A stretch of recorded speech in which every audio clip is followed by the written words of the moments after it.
Everyone, আমি রিক্তা, স্বাগত আমার নতুন ভিডিওতে। তোমরা কি জানো একটু কাজু, একটু পেঁয়াজ, একটু আমন্ড দিয়ে কি হতে পারে? হ্যাঁ, একটু কাজু আর আমন্ডটাকে প্রথমে পেস্ট করে নেব, তারপরে পেঁয়াজ আর কাঁচা লঙ্কাটাকেও পেস্ট করে নেব, তারপর পনিরটাকে একটু কুচি কুচি করে ভালো করে কেটে নেব।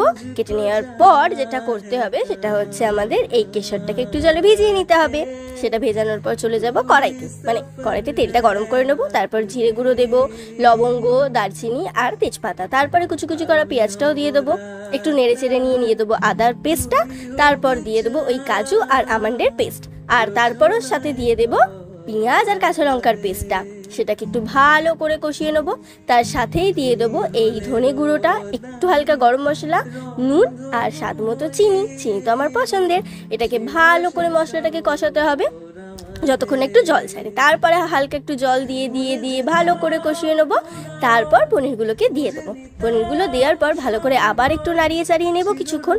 তারপর দিয়ে দেবো কসুরি মেথি, সেটাকে একটু ভালো করে ফোটাবো। তারপর নামিয়ে নিয়ে কেশরের জলটা ওপর দিয়ে সুন্দর করে দিয়ে দেবো, আর কেশর দিয়ে একটু গার্নিশও করে নেবো। তো তাহলেই রেডি হয়ে যাবে মিঠা শাহি পানির, ঘরেতেই তৈরি।